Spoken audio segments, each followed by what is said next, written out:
Testing, testing.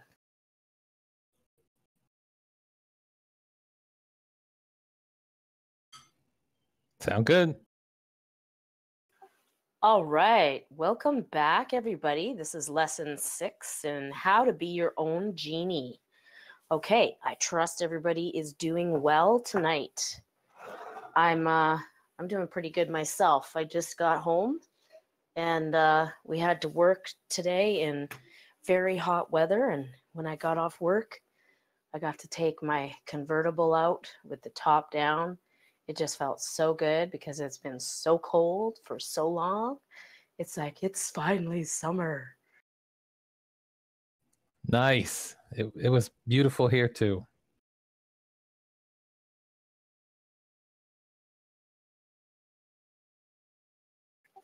Okay, so we're going to just go through a recap of everything that we've learned, or the basics that we've learned. So we went over, the first thing that we went over are the 5 basics. So the 5 basics are: who do you listen to? And that's all about taking advice from someone who has succeeded at whatever it is the topic of the conversation. So, you're going to get, I'm coming up with a blank here. You're going to get a person who is successful at whatever it is that we're talking about to teach you how to do that thing. All right. So you don't get a homeless guy to teach you how to get your dream home because he doesn't know himself. All right. Number 2 is teachability index. So that has 2 factors. That's your willingness to learn and your willingness to accept change. And that's going to be how teachable you are. So you're going to multiply those 2, and it's 0 to 10. So your teachability index will be 0 out of 100. And it's okay not to be 100, but understand that at some point you're going to be very teachable, and then at other points you're not going to be so teachable. And we're also sponges, so sometimes we take in a lot of information and we really can't take in any more information at that time. There's nothing wrong with not being teachable, but when you've taken in a lot of information, apply what you've learned, because that's going to free up some brain RAM, so to speak. Because when you start acting out what you've learned, then it'll put a different part of your brain into motion, and you will start making that a long-term memory instead of a short-term memory. So you'll start remembering it better the more that you actually act on it and do it. And then the 3rd basic is the training balance scale. So we are going to focus most of our energy on strategizing, on thinking, on focusing our minds on our goals instead of actually doing. Now, doing is very important, but sometimes there are people that are way better qualified than you or I to do this. So if you focus a lot of your attention on your goal, many times you attract people into your life that are way better at doing whatever it is that you need done. And they can often do it very quickly as well. So it's going to be easy and quick for you. And all you'll have to do is maybe a quick trade, or you'll have to give them some money. But if you have, if you're going to free up some time for yourself, you'll have time to make more money. So it's actually going to save you in the long run. So that's just a little trick, is sometimes there are people that can actually do what it is you need done for you. And the 4th basic is the 4 steps of learning. So you don't know what you don't know. You are unconsciously incompetent. Then you do know what you don't know, and you want to learn. Well, the 3rd step, you're consciously competent. So that means that someone has taught you how to do it. And hopefully you've watched someone do it for you. And then you have to think about what you're doing. It's slow going because you have to think about every step. What do I do next? Oh yeah, I had to do that first. Oh, I better go back and start again. Okay, I got to do it this way. All right, I'm going to do it this way. Okay, I got it. Yeah. Then once you've done that over and over and over again, it becomes like second nature to you. And that is the goal, is you want to be on autopilot. You are unconsciously competent. You are going to be a success magnet and do things automatically without even thinking about it. Perfect practice makes perfect. All right, now we also learned about the system of success. And if you remember that symbol, there's a triangle. So the triangle has 3 sides. That's books, audios, and events. Now, there's like a ray of sunshine coming out of the center of the triangle. And each of those rays are like friends of yours, peers, like-minded people that you're going to surround yourself with. Now, I want you to think about this. It is said that the 5 people that you surround yourself with most, if you take their income and you get the average, that will be your income 5 years from now. Something to think about. Something to think about. And then in that symbol, there is a base that the triangle is kind of floating on. That base is recognition. So recognition can be anything from, hey, you did a great job on that piece yesterday, to standing up on stage and having 5,000 people clap for you of what a good job you did selling more than anybody else in the company. It could be like that. Or it could also be, hey, you won a free trip to Hawaii because you did this awesome thing for the company. It could be many different things, but recognition is very important, both giving and receiving. Giving recognition makes you feel really good. It goes both ways. When you receive recognition, it's like soaking in energy that all the people around you are giving you. It's very interesting. All right, so that is the system. Now the books part of the system, I gave you a book list, and I'll probably give you a few more books throughout these lessons. The audios would be this course. Also, I'm giving you audios from Kevin Trudeau, which I learned when I was in the Global Information Network. I'm also giving you audios, say, from Earl Nightingale, for example, The Strangest Secret. Now, events, we don't have any events going. So I'm just planting a seed here, but it's something you might want to consider, is all of us going to an event, either an event that we create, or we could choose an organization like, Toastmasters or Tony Robbins. I don't care what it is, but we could go to an event, all of us together. Something to think about. All right. Now, we also talked about how we want to focus on the basics, which is, it's actually the 5th basic. Sometimes I forget to say that. The 5th basic is master the basics. Focusing is extremely important. Bruce Lee once said, I am not afraid of the 10,000 strikes you have practiced only once. I am deathly afraid of the one strike you have practiced 10,000 times.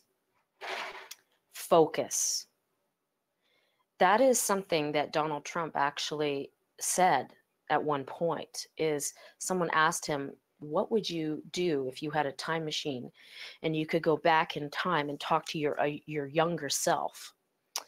And he answered, I would teach myself to focus. And he actually blamed his lack of focus on his failure when he had the casinos in New Jersey, I believe, in Atlantic City. So that's very interesting to think about. Is someone like Donald Trump, who has as much as he has, he lost it all at one point, and it was because he lost focus. Focusing is very important. We should all have a chief aim.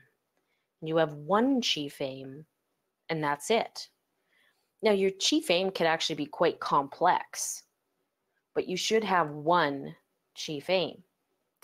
And if your chief aim is really big, too big for you to believe that you could get it, then what you do is you break it down into steps, and you're going to focus on your next logical step.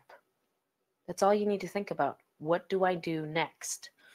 And when that gets done, then you do the next step, and so on. All right, so the first thing that we're going to do today, now that we have recapped everything, is we're going to get out a piece of paper, and it can be any color, it doesn't matter. And you may want to get a pen or a pencil or something, but you don't need to have a pen or pencil. But you're going to have a piece of paper with you, any color, and we are going to create something. So just let me know, everybody, when you have a piece of paper. All right. You're ready to go, and I think Dinglefish is eating, so we'll just continue. Okay, so you're going to create something, and I'm going to give you a few minutes to do this. You could do anything you want. You could draw a picture. You can draw the plans to some kind of nuclear plant, an invention. You can make origami. I don't care what it is, but we're going to create something with that piece of paper. Are you ready? And go.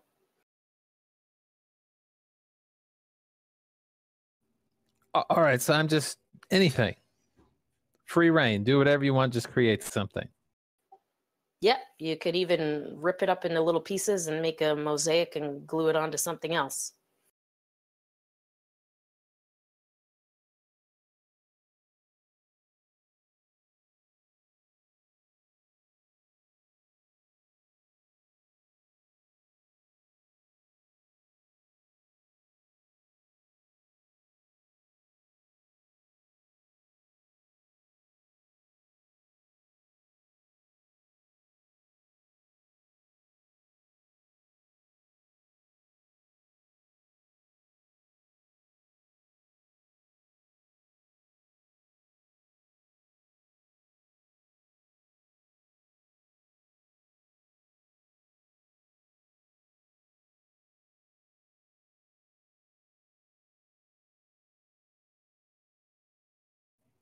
All righty.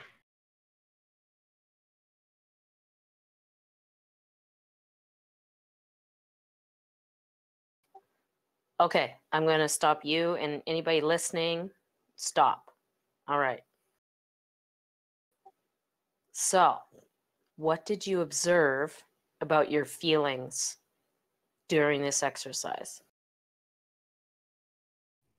Well, first it's, well, what the hell do I do? And then I just went to the first thing I was thinking about, and it kind of felt fun and happy doing it.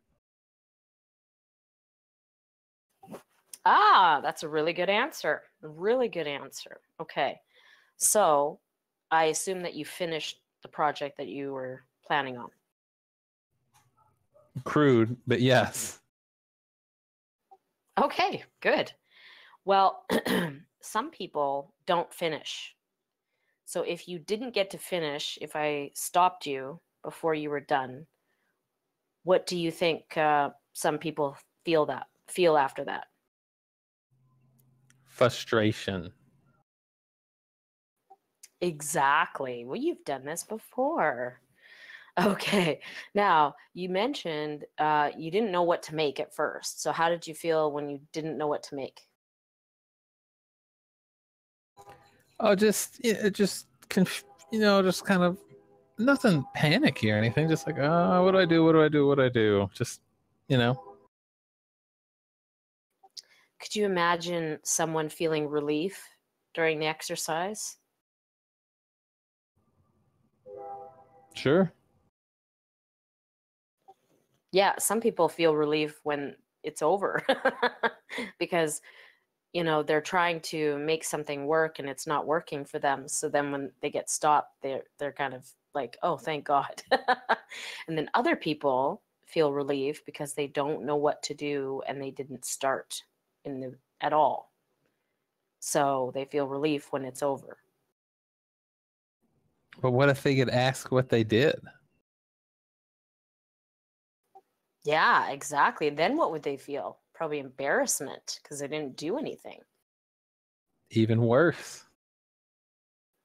Yeah, so the lesson here is that usually we are happiest when we are creating. Not after we've created, but when we are creating. If you're in the process and you're stopped, you feel frustration because you're creating and then somebody's stopping you. That's not cool.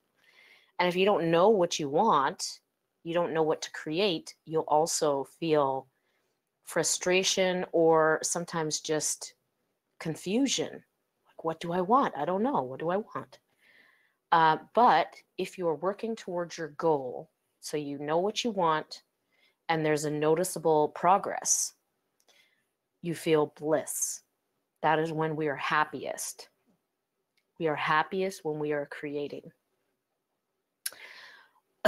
So we focused on feeling good now in the last 5 lessons. Feel good now. That's a very important mantra. And sometimes it's how to feel better because we really don't feel good at all. We feel kind of crappy. And so we're just trying to feel better. And Kevin Trudeau goes through some ways in order to feel better. We can also look at negative things, quote unquote, negative things from a new perspective. And we talked about that a little bit last time, so that we see these things as not being negative at all. Instead, we're framing them to be positive. So we might think that they're negative right away, but then when we think about it, oh no, I got a flat tire because I'm supposed to meet this new person and they're supposed to be my business partner. So it's okay that I got a flat tire. That's just how I met the person. And it's also true that when you look for gold, you don't see the dirt, or you don't see the dirt as much. But what about when something negative happens and there's no way to frame it in a positive light? It's just bad. What do?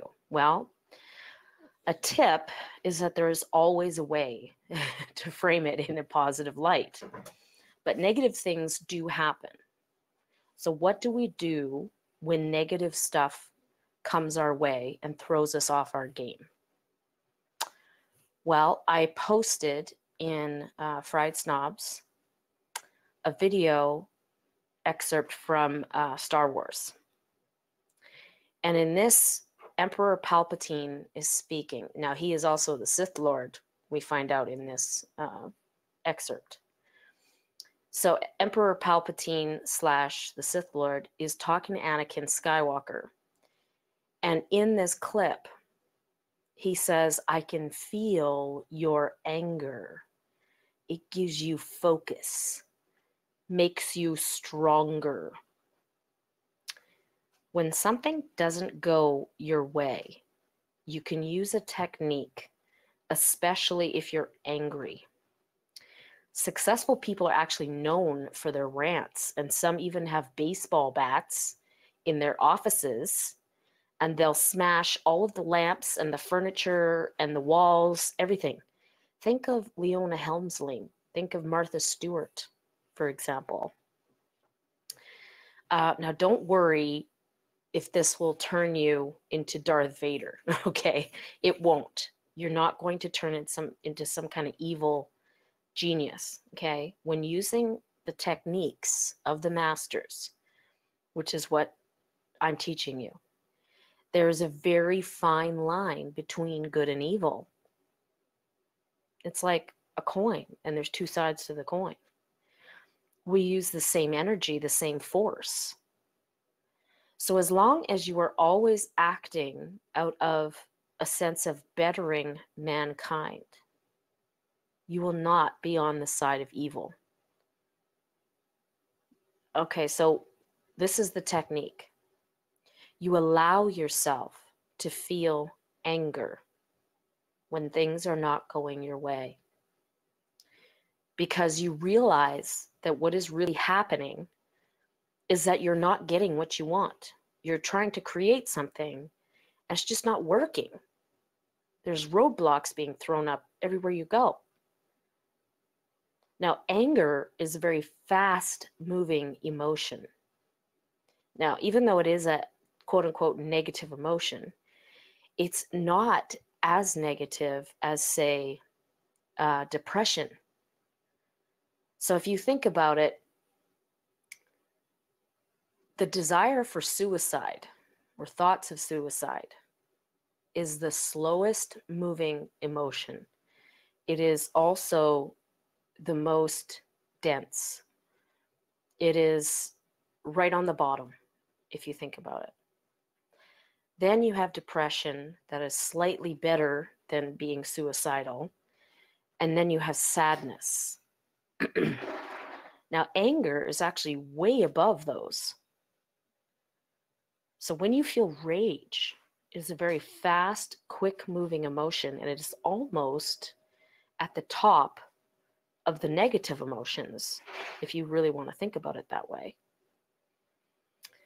So you can use this momentarily to quickly take advantage and move on. Don't allow yourself to feel the anger forever. You're just going to do this for a few minutes. So you allow the anger to show you exactly what it is that you want.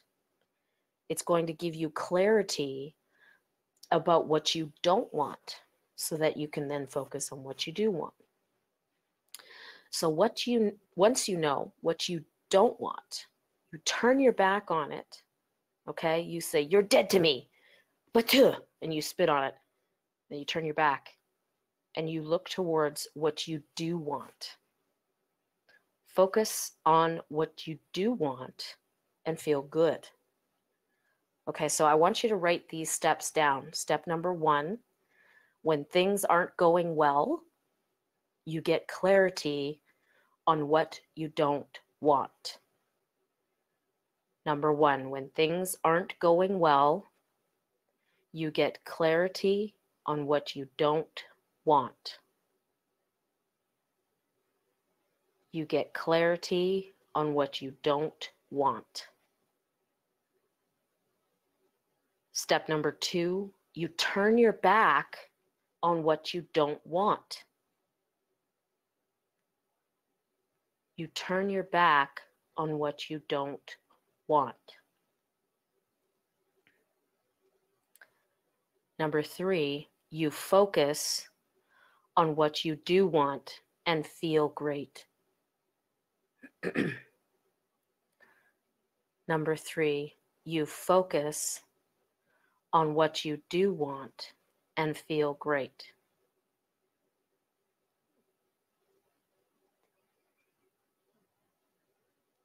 Okay, so that's what we do when things aren't going our way. So you can feel angry. When things aren't going well, you get clarity on what you don't want. You can feel angry, let yourself, beat up a pillow, I don't know, beat up the wall, whatever you want to do. Don't hurt anybody though, any person. Number 2, that's when you get focused on what you don't want and you turn your back on it. And number 3, you start to focus on what you do want and you feel great. So it's important to understand sometimes the road that you take to success is not a straight road. That's just the road that you have to take. Okay? Sometimes you have to fail at this in order to realize that you really should be doing that. So I included a little meme about success in in fried snobs. There was a successful friend of Kevin Trudeau's named Ed Beckley. He's the blue blocker guy. I don't know if you remember blue blockers from the 80s, but they were very popular. Okay, so blue blockers from the 80s, Ed Beckley. He had an estate in Hana, Hawaii. Okay, so Kevin went to visit him, and there are actually a bunch of friends that went. And so Ed greeted Kevin at the airport, and there were some friends there that had also flown in. All right, so they all pile into this beat up old Volkswagen. I think it was a Volkswagen bus, if I do remember. It had two tones, dirt and rust. Okay, and the road to get there was more of a goat trail. Okay, and for 4 hours they encountered extreme heat, dust, mud holes. It was just a horrible ride. It was bumpy. Yeah, good thing they hadn't eaten, because they probably wouldn't have thrown up at some point because of all the jostling. But when they finally got to Ed's place, it was a beautiful vista. They had a great time. They stayed a week there. It was wonderful. When it came time to leave, they all remembered the arduous journey to get there, and they got clarity about what they didn't want. And they took a helicopter out. That is, in a nutshell, what success is all about. Sometimes the road to Hana that's just the road to Hana. It's really rough, and that's it. The actual path to success is often bouncy. There's a lot of highs and lows, and it's often right after one another. In fact, a lot of successful people, when they look back at their graphs and charts that they have, right after a major loss, they'll see a great gain. This is because when you have a major loss, it creates massive focus, because you go, holy crap, what's going on? And if you think about your brain, sometimes we call it the mind, okay? So in this course, we have the brain and then we have the mind. So the mind is you that is not actually in your brain. Your mind is throughout your whole body inside, and it actually extends out from your physical body. So think of your brain or your mind as a big radio broadcast tower. The more powerful the signal, the farther it will go, and the clearer the signal will be to others and to the universe, right? It's just common sense. So if you're busy doing a lot of different things at once, many different projects, well, then you aren't focused.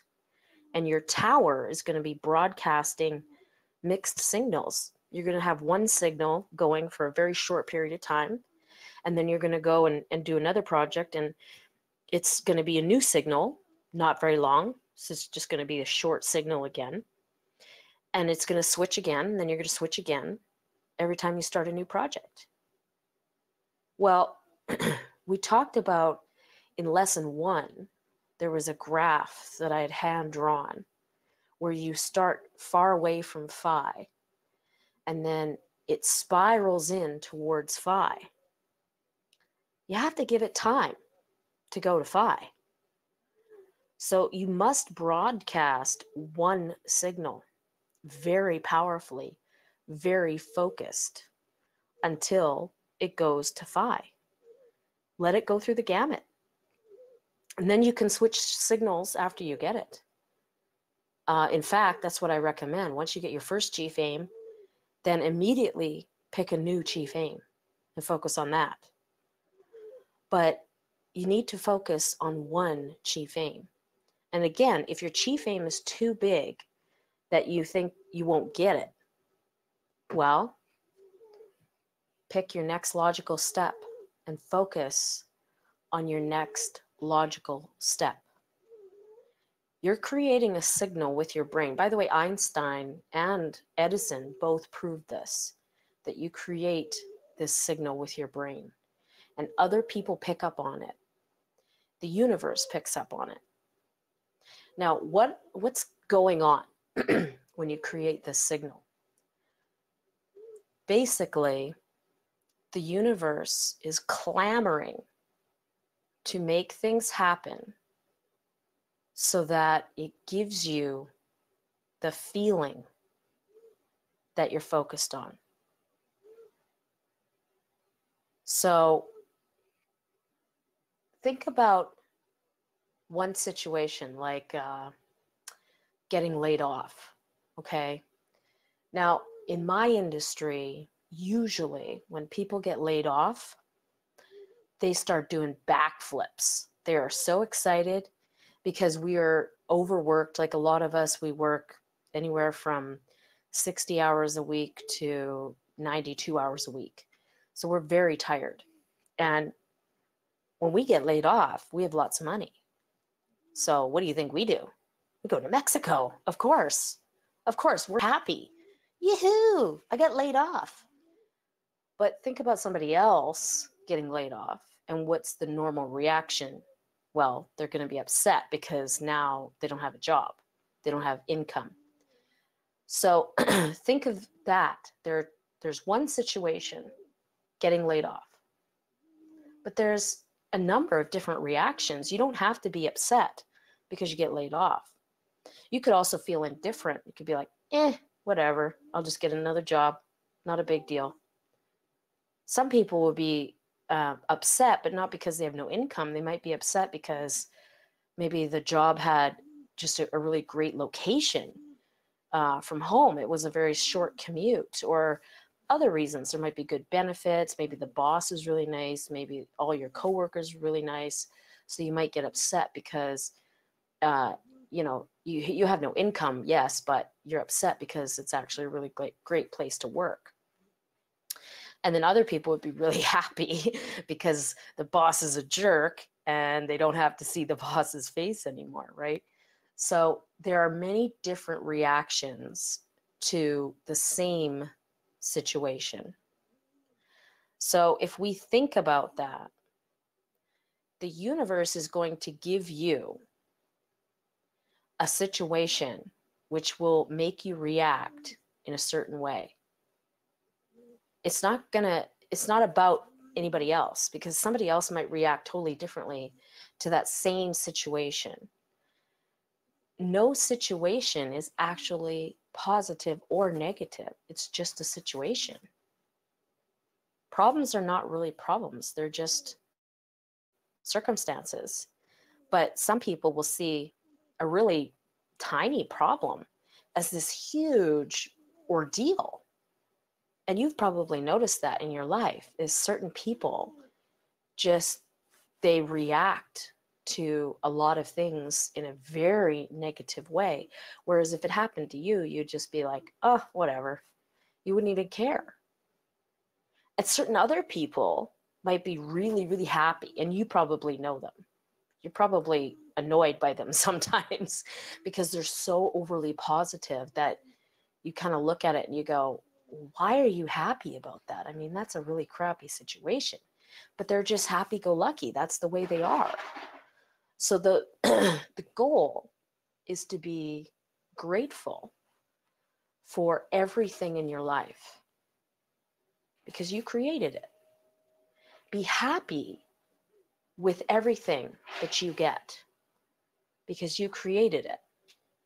I'm not talking about false gratitude or false happiness. Don't pretend that you're happy with something if you're not happy with it. If you're not happy with it, you use the techniques that we already talked about. How to clarify what you don't want and then turn your back on it so that you can focus on what you do want. But in every situation, there's probably some good things that happen that at first glance, you're probably going to focus on the negative. You're probably going to complain. But then if you look closer, you could probably find something to be grateful for. that's what we're going to be looking towards more and more in this course is how do I focus my energy even when it appears as though things are not going well? Because it can definitely throw you for a loop, and you're trying to be, positive and focused on what you want and sending out your signal because you're a big broadcast tower and you're trying to tell everybody in the universe what you want. Well, it's not always so perfect, is it? The universe will give you people, situations, and circumstances to bring about your chief aim, to make it happen in reality. And sometimes all of that is disguised as problems. So it's important to remember that we get clarity on what we want by having problems, by having challenges, and think of it like it is a challenge. Okay, so that is everything for tonight. Do we have any questions? No, but that was really an outstanding lesson. I sincerely appreciate it. Oh, good. I'm glad you liked it. And everybody that came in a little bit late, I recommend listening to this. So we'll have it up on YouTube shortly. All right. Thank you. I'm going to cut the stream.